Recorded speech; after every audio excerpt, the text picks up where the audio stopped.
feels a bit different. Because experientially, when we're observing the space of the mind, we have a sense of being an observer, observing this space.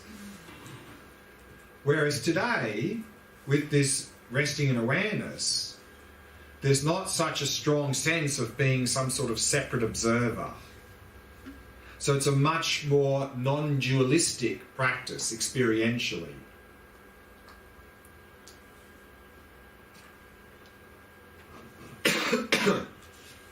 And of course, compared to the practice yesterday where we're observing thoughts and emotions, in this practice we're not observing any thoughts or emotions or anything, any appearance.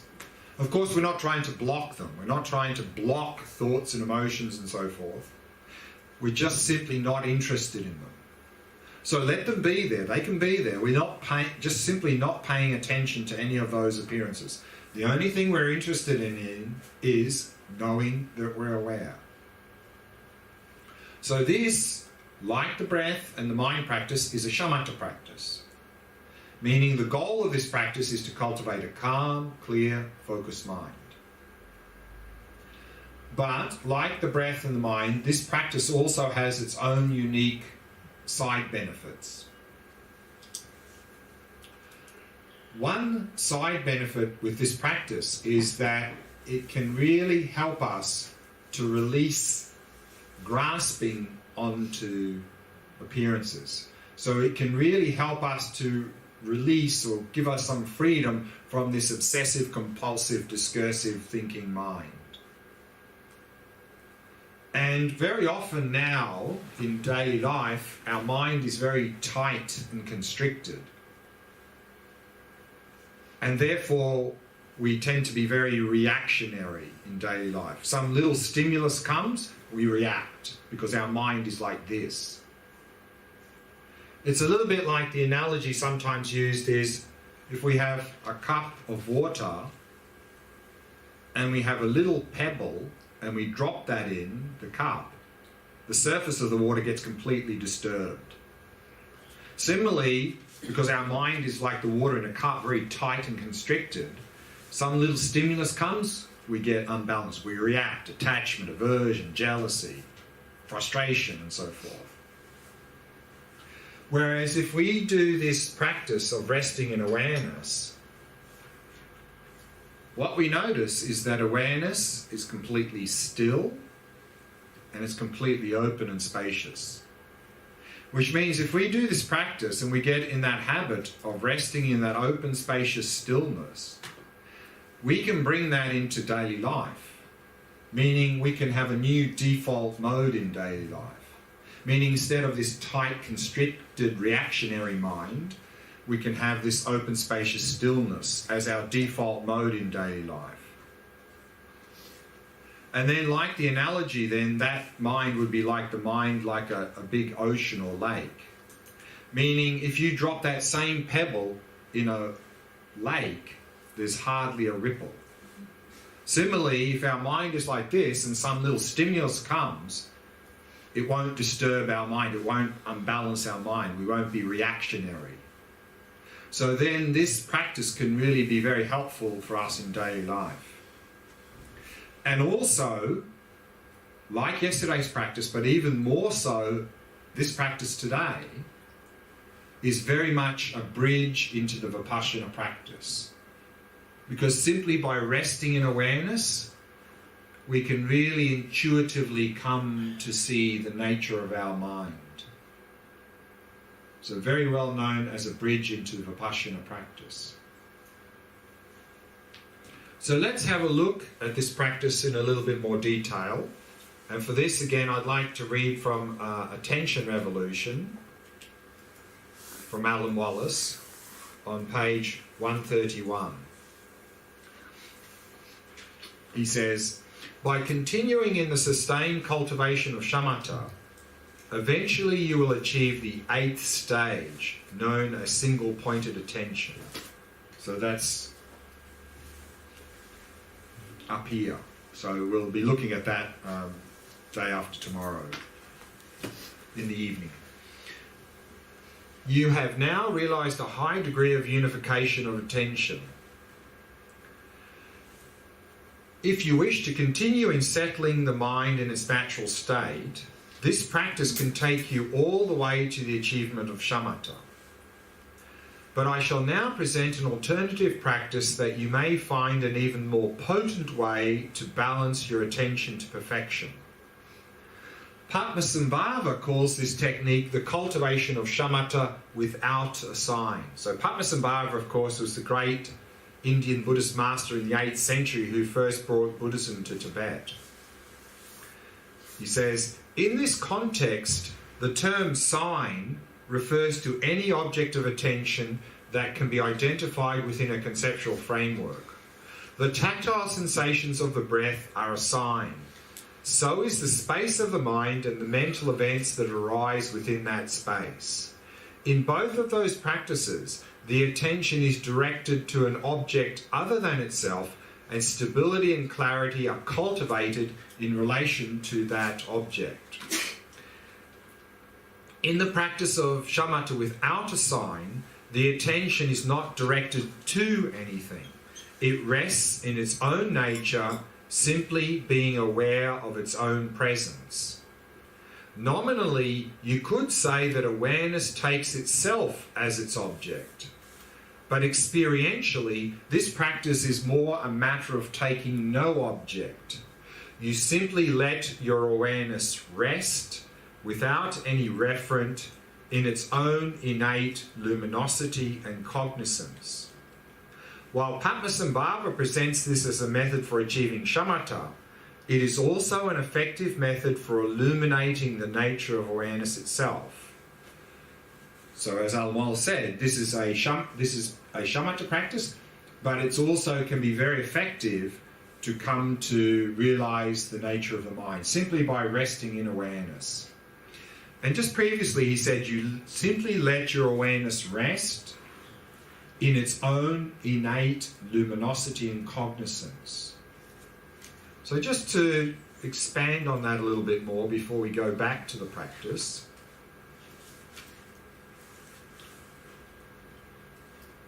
And again here, as I mentioned, I think already yesterday, when we speak very generally, the word mind, consciousness, awareness have the same meaning. So when we say rest in awareness, we're saying rest in consciousness, rest in mind.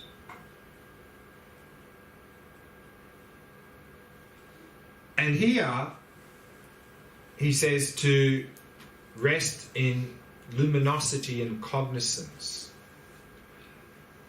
These is what's called the conventional nature of the mind.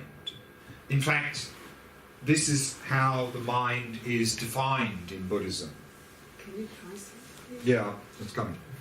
No, Hebrew. We're not using those words, Okay. so don't worry.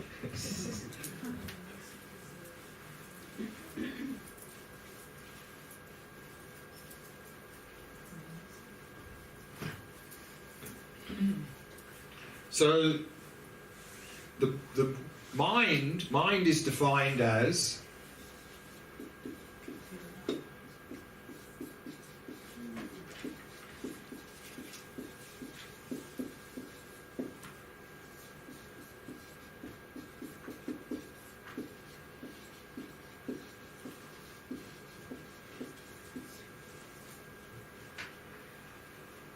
mind is that which is clear and knowing, sometimes translated as clarity and awareness. And here in Almal's book, he uses the term luminosity. So luminosity doesn't mean some sort of light. Luminosity is just another word for clear or clarity. And cognizance means to be cognizant, means to know. And so that's another word for knowing or awareness, to be aware. So in this two-word definition of the mind, the first word is describing the entity.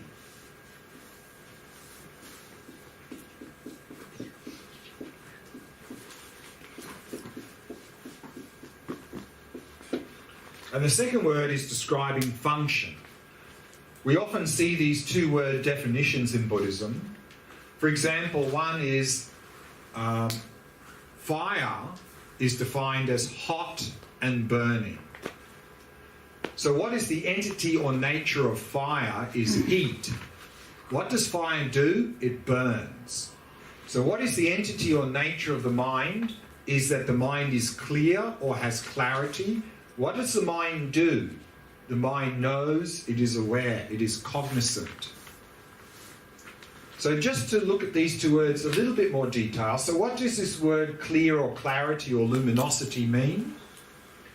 The fact that the mind is clear or has clarity implies two things. One, the mind is not physical. So the mind is not the brain, it's not a function of the brain, it's not an emergent property of the brain. So according to Buddhism, there are two types of phenomena in the world. There are physical things, which of course includes matter and energy, and then there's mental things, which is the mind. And then the other meaning of the word clear or clarity is that because the mind is clear or has clarity, means that it therefore can allow things to appear in it. Similarly, just like because a mirror is clear, reflections can appear in the mirror. Similarly, because the mind is clear or has clarity, therefore thoughts, emotions, and so forth can appear in the mind.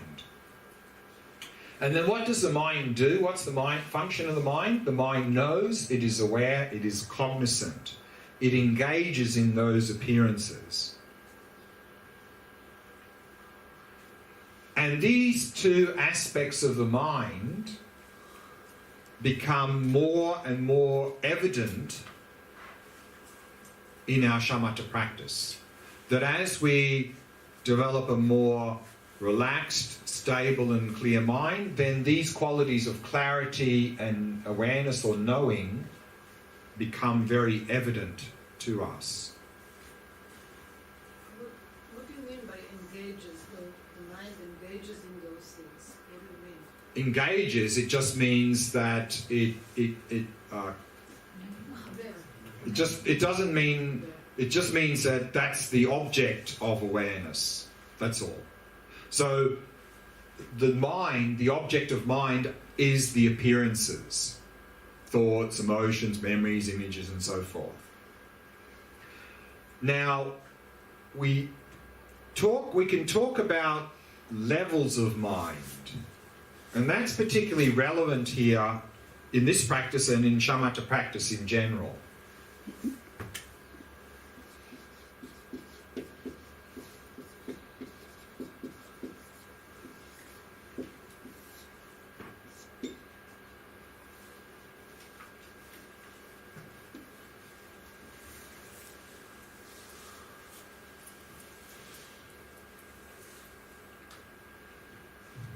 And in Buddhism, we can often talk about three levels of mind.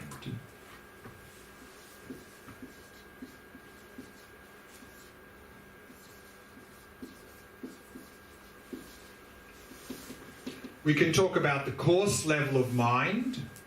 Another word for that is just surface level of mind. The mind that is active now. And this would be more or less equivalent to what we say in psychology as the psyche. But then, in Buddhism, we can talk about deeper levels of mind, two deeper levels of mind.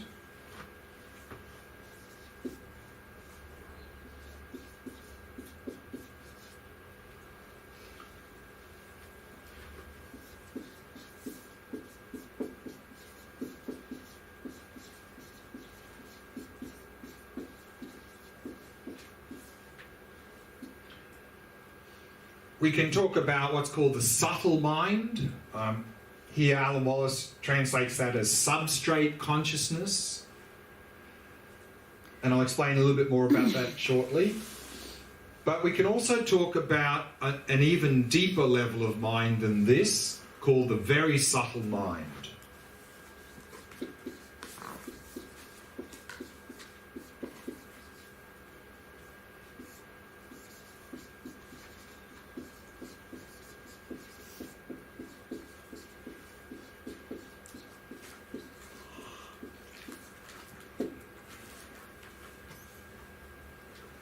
And this is given many different names. It's sometimes called primordial consciousness.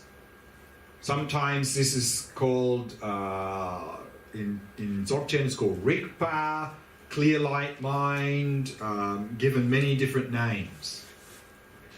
Now, in Shamatha practice, we are working with this level of mind. This is the level that's operating now. And in the coarse mind, we have a bandwidth, a whole range. And within that range, we mentioned this idea that we have what's called conscious and subconscious, or conscious and unconscious. So we have like a threshold where only above that do we notice the mental activity going on. And there's a lot of mental activity going on here at the sort of subconscious level. And then what happens in Shamatha practice is that as our mind becomes more calm, more clear, more focused, this threshold moves down. And we become more aware of more and more subtle levels of mental activity. But this is all happening within this coarse bandwidth. And that when we actually achieve shamatha, the threshold is down here. So we're actually we end up down here. So shamatha, we're at this more subtle level of mind.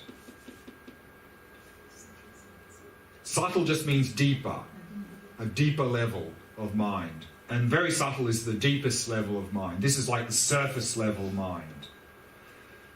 And so when we achieve shamatha, we're actually here. And this mind, of course, is much more focused, more clear, more powerful. And then we use this mind, level of mind, in Vipassana practice to come to realize nature of reality and eventually achieve liberation. But in Buddhism, there's also identified this level of mind, very subtle level of mind, but you only hear about this in Tantra or Vajrayana level of practice. Because it's only in Tantra or Vajrayana level of practice that we have techniques to enable us to gain access to this. But if we can gain access to this, then this is even more powerful than the subtle mind. If we use this in our Vipassana practice, we can accelerate the spiritual path to enlightenment. So that's why in Tantra Vajrayana is so powerful, because they're gaining access to this level of mind. We can accelerate. I want to talk a little bit more about that, but before we do that, let's go back to this practice, and we'll do the practice, and then after the break I want to return to this and add a little bit more to that presentation. So when we talk about here resting in awareness, of course for us that means resting in our coarse mind. So one more thing about the practice from Alan Wallace on page 144, and then we'll go to the practice. He says, here are quintessential instructions by Padmasambhava on the practice of shamatha with no object apart from awareness itself. So he's quoting now from, again, this great Indian master Padmasambhava from the 8th century who brought Buddhism to Tibet. And he says, vacantly direct your eyes in the space in front of you. So just like yesterday's practice, the recommendation here is to have the eyes open, naturally, partially, as you like. Then he says, see that thoughts pertaining to the past, future and present, as well as wholesome, unwholesome and ethically neutral thoughts, together with all the causes, assembly and dispersal of thoughts of the three times just means past, present, future, are completely cut off. Cut off doesn't mean we're blocking them. Cut off means we are not paying any attention to them at all. Bring no concepts to mind. Let the mind, like a cloudless sky, be clear, empty, and evenly devoid of grasping, and settle it into utter vacuity. So that's the practice we're going to do.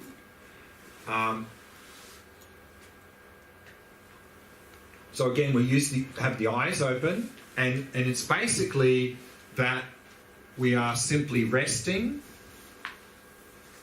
just being, and just knowing that we're aware. And all sorts of appearances will arise. That's okay, let them be there. We're just not paying any attention to any appearance. The only thing we're interested in this practice is knowing that we're aware and resting in that experience. Okay, let's do the practice. So again, maybe we can switch the light off.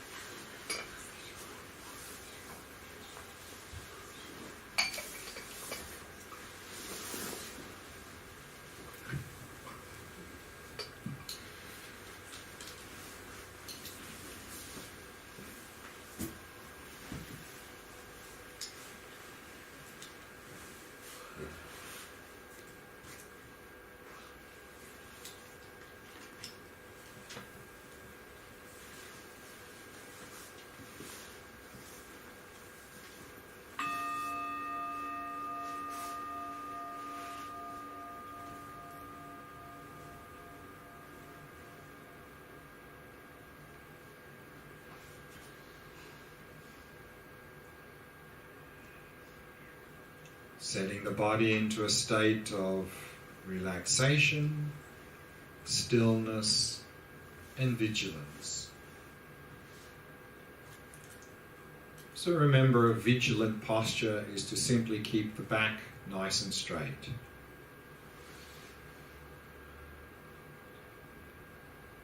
And at the same time, allow the entire body to become completely relaxed, completely at ease.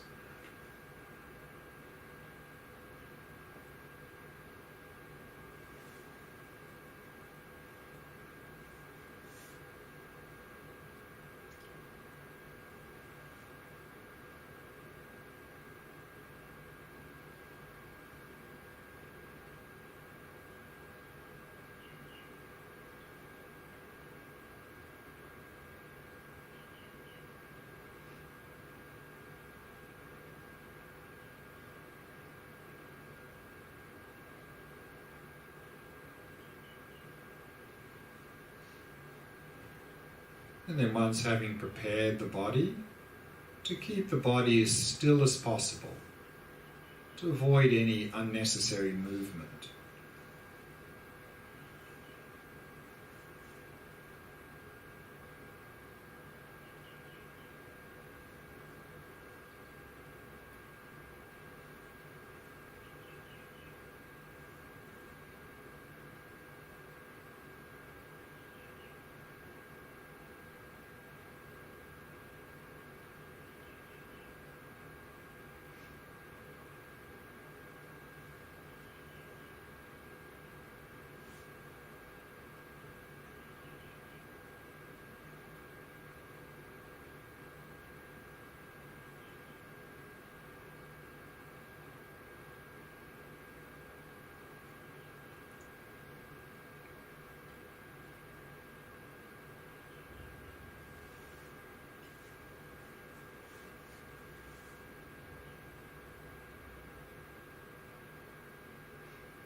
And allowing the mind to come to rest in the present moment. And simply becoming aware of the rhythm of the breath.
and allowing the eyes to be at least partially open, resting your gaze in the space in front of you.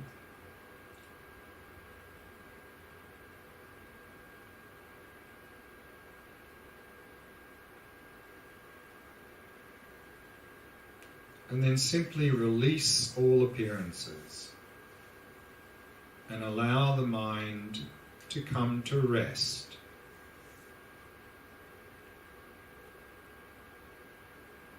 Not doing anything at all.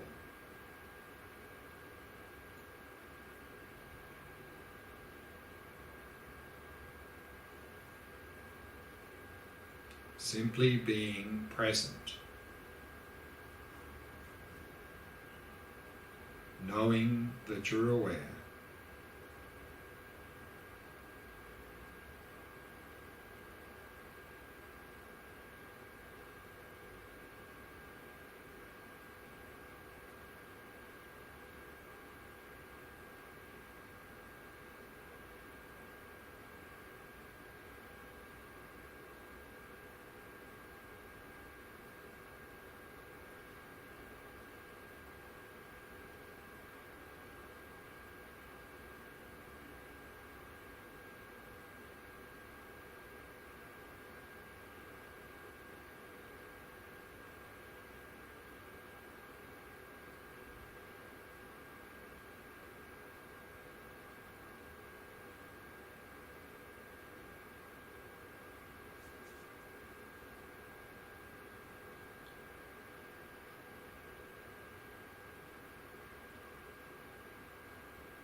All sorts of appearances will continue to arise.